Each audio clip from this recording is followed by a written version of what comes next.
All right, so Revenge was released in July of 2022. Since then, based on polling and media coverage, how would you describe the trajectory of Harry and Meghan's reputations professionally and personally? It feels like they've taken quite a bit of a dive. Tom Bower, who has been working on the sequel to Revenge for some time, has secured a big money serialization deal with Rupert Murdoch's News UK, specifically the Times newspaper, but I believe it may also extend to the Sun newspaper too, to reveal the first bombshells from his book, which is expected to further damage the Madam of Montecito. How desperate was Meghan Markle to be famous?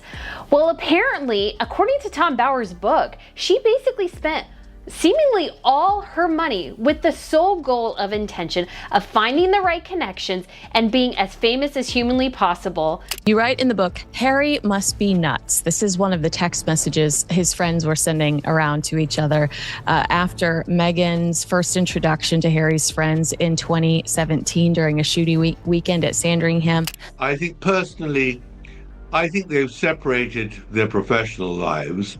But I think what's really a great problem for them now, as of in the last few weeks, is that Meghan has got no real income anymore. She's finished. It certainly brings to light that whole theory of you put a frog in boiling water, it jumps straight out, but if you put a frog in cold water, it will slowly boil to death.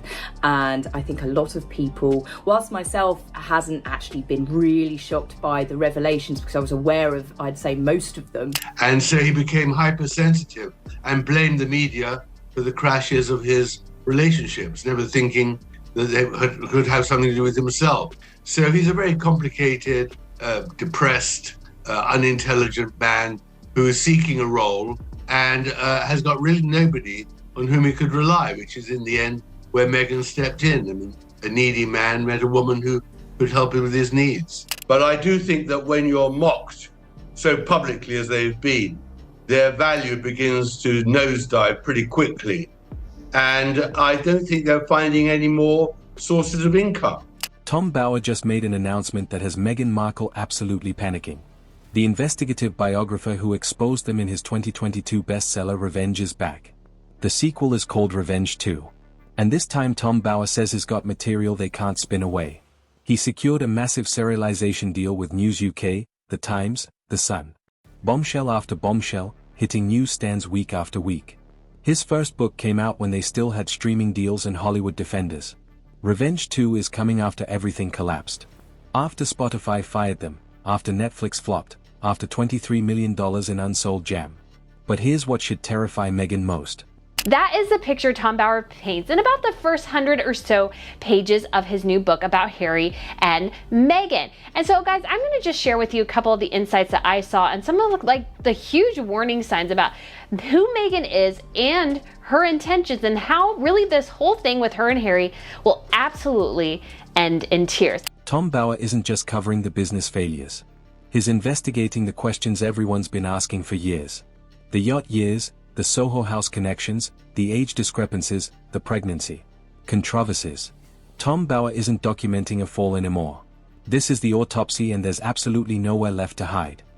I think it's going to be explosive because Meghan Markle can't control this narrative. Tom Bower is incredibly well respected, and at the end of the day, we want the truth, and we can't get the truth from the Royal Rota. We can't get the truth from Meghan Markle or Prince Harry. They are pathological liars. They cherry pick what they want to believe or what they want us to believe. If you don't know Tom Bower, pay attention. This man is called the Witchfinder General of biographers. He's written over 25 unauthorized biographies on some of the most powerful people in Britain. Robert Maxwell, Richard Branson, Tony Blair, Boris Johnson, Simon Cowell, Prince Charles. His method is simple. Find the people his subjects don't want him to talk to. Well, he just found her just too vain and too self-interested, which seems like he met his own match. But in the end, Simon doesn't really like many celebrities. I noticed when I went with him to the Oprah Winfrey Show and many other places around Hollywood and elsewhere, he's a rather shy guy. He's always afraid of being associated with people who are bigger than him or who might put him in the shade. Then make them talk. His first book on the Sussexes became an international #1 bestseller. 80 sources on record, deep research, forensic investigation, sources who had never spoken before finally breaking their silence. And here's what makes Tom Bauer absolutely terrifying for Meghan. Despite her lawyers watching his every move, Tom Bauer was never successfully sued. Not once. Why? Because Tom Bauer does his homework. He works with documents, sources, evidence, court records, tax filings. His reputation is built on cases that hold up in court. For revenge too, Tom Bauer has traveled extensively to Canada and the United States. He was on the ground at the Invictus Games. He's been building this case for years. In interviews, he said, "I've got a lot of new material already, and I think the whole world wants new insights." The book drops early 2026. Harry and Meghan have zero control over this narrative. The Sun and the Times did not do a deal with Tom Bauer for his book on the Beckhams, and it was because those two newspapers are in the pockets of the Beckhams. They didn't want to run negative revelations about the Beckhams. I'm told that there is some disappointment from Bauer that the Mail did not bid for Revenge Part 2, but of course that is because the Mail's coverage of Harry and Meghan is now corrupted because of the ongoing court case, which is still taking place in the High Court.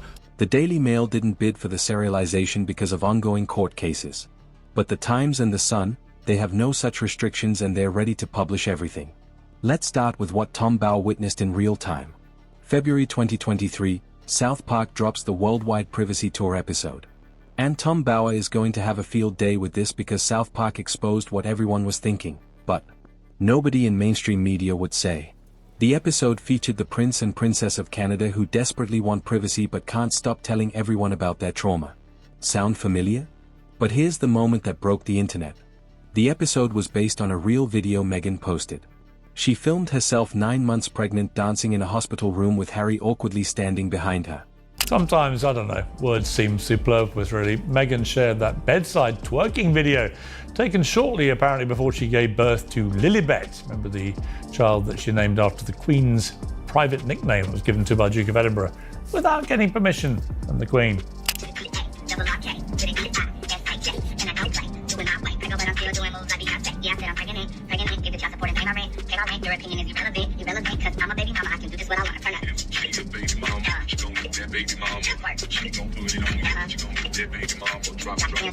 She thought it was empowering, joyful, relatable. South Park thought otherwise.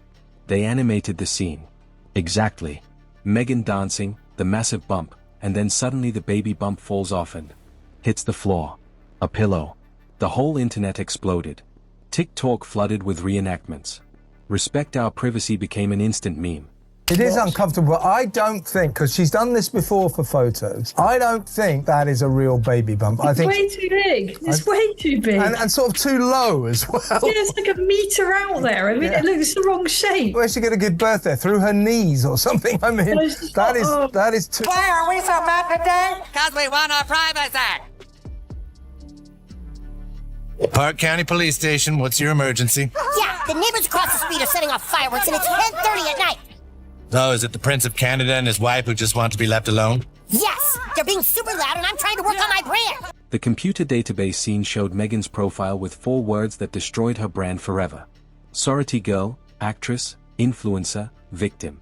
Meghan's team reportedly tried to kill the episode before it aired. They couldn't. South Park has lawyers, too. It's satire. It's protected speech. Tom Bauer documented the cultural impact in real time. He watched Hollywood's reaction. A studio executive told Variety, "No one wants that kind of circus." But Tom Bauer also understands something deeper. Satire only works when it reflects what people already believe. South Park didn't create these suspicions. They animated them. And now Tom Bauer is investigating whether those suspicions have merit.